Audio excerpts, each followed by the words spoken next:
All right, now joining us on the broadcast, we've got Professor Andrew Latham, who's a foreign affairs expert. Professor Latham, thank you very much indeed for joining us here on WION. Now, Donald Trump's policy vis-a-vis India and also with the other BRICS nation, it smacks, a lot of people would say, of arrogance, and some would say it is a foreign policy that seems to have lost its direction. How do you view what Donald Trump has been doing with respect to India and the BRICS nations? Well, I think it's quite obvious that his contributions, shall we say, are counterproductive in terms of America's interests. The United States has no interest in alienating India, to be sure, some of the other BRICS nations as well. And so at the level of appearances and rhetoric and oratory, what we have is Donald Trump working against the medium to long-term American interests. The more hopeful side of the story, of course, is that the deep state, the blob, the foreign policy establishment, whatever you want to call it in the United States, remains very committed to a partnership with India, both economic and geopolitical. It has no interest in pushing India where India doesn't want to go, which is into the embrace of China. The optics of the Shanghai Cooperation Organization Summit notwithstanding, that's not happening. As your viewers know, no doubt, Prime Minister Modi did not attend the Victory Day celebrations the following day in Beijing. And so the signaling there is pretty clear on the Indian part.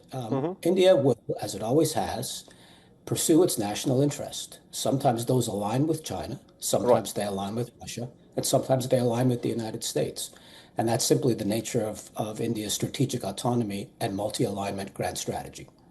If one were to look at it purely even from the American perspective, the one thing the United States should not do is to try and bring nations such as China, Russia, and India together.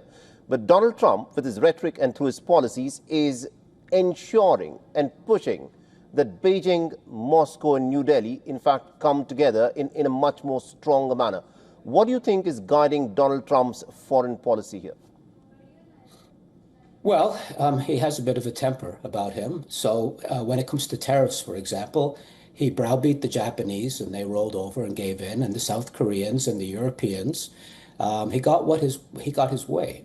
And then when he tried that with Prime Minister Modi in India, he didn't get his way. And so he did what people like Donald Trump do, which is to pull out a bigger stick and make more threats and make more noises, always with the short term perspective in sight and not with the medium to long term. Now, Donald Trump is not completely geopolitically inept. He has antennae that are out, and he realizes, I think, what he's done, which is why he's backpedaled significantly in the last few days.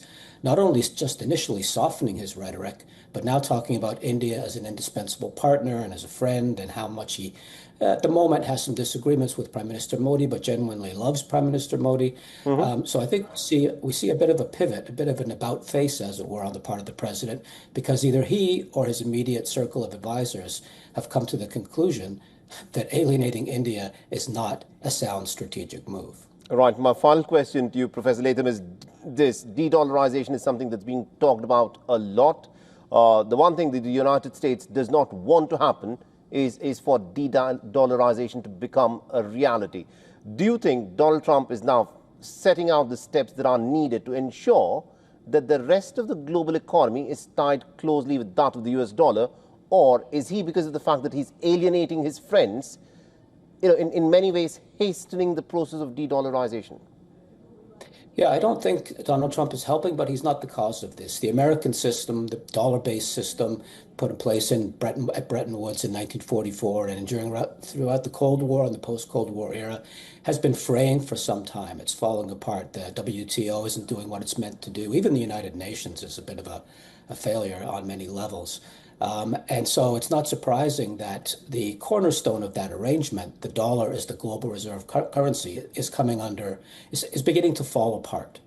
Donald Trump's not the cause of that, but he's accelerating it considerably. I would note too that India is not in favor, as a matter of policy, of de-dollarization, and they've resisted Russian and Chinese efforts to move in that direction, to the point where Beijing has now backed off de-dollarization. But that's short to medium term. In the medium to long term, the dollar, I think, will not be the global reserve currency anymore, and alternative arrangements will be put in place. All right, interesting. Thank you very much indeed, Professor Latham, for joining us with that perspective there. You're welcome.